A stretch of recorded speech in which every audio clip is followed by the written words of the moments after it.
안녕하세요. 대단히 반갑습니다. 끝나지 않는 전쟁 임진왜란 사 현의송.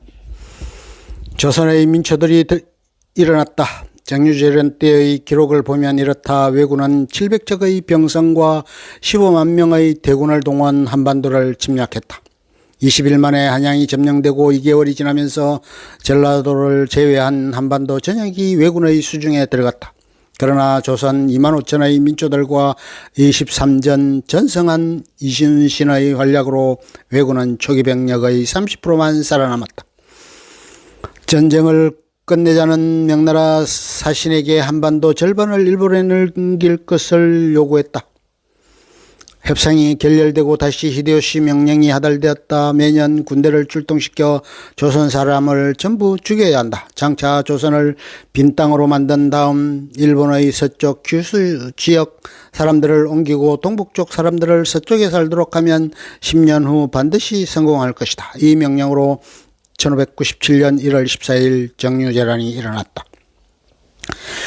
다급해진 히데요시는 전라도를 점령하지 않으면 그의 야욕을 달성할 수 없다는 생각으로 추상같은 추가 명령을 내렸다. 매년 군대를 출동시켜 조선 사람을 죽여라. 전쟁이 있도록 오래 끈 것은 전라도민의 조직적인 저항이 있기 때문이다. 일본군은 전라도를 진격하여 한 명도 남김없이 모조리 죽여라.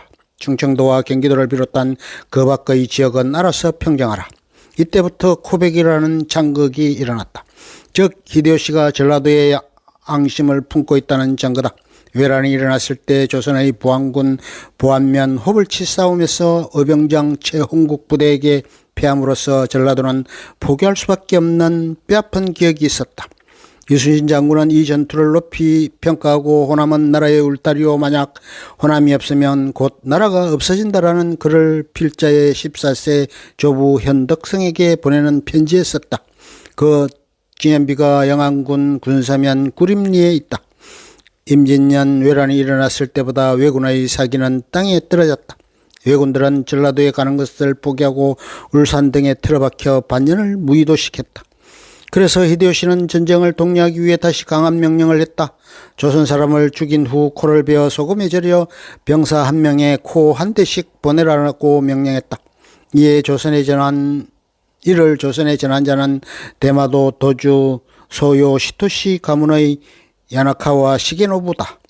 1597년 6월 15일 부산에 도착한 가토 기요마사는 사정을 감안하여 병사 1인당 코 3개를 베어오도록 명령했다.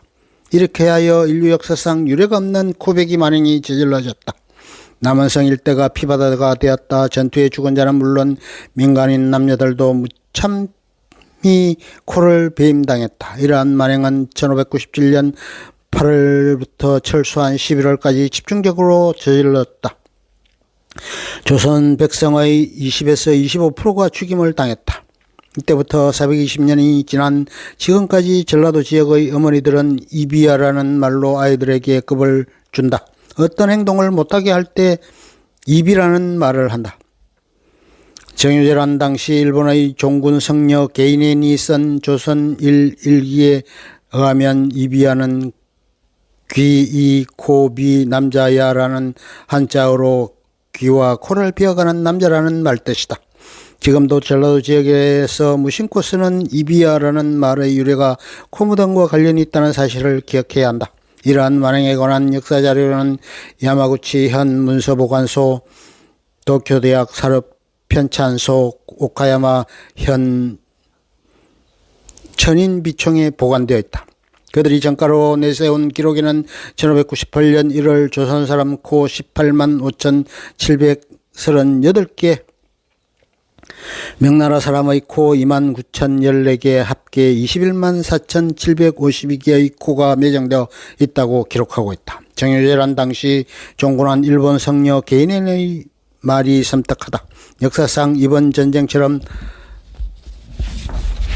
슬픈 일이 없었다. 일본 병사들이 가는 곳마다 살육을 일삼았고 불을 질렀다. 그 연기는 고을마다 가득했다. 조선 사람의 머리와 코를 대바구니에 담으면 바구니가 가득했고 병사들은 피투성이가 된 바구니를 허리춤에 달고 싸웠다.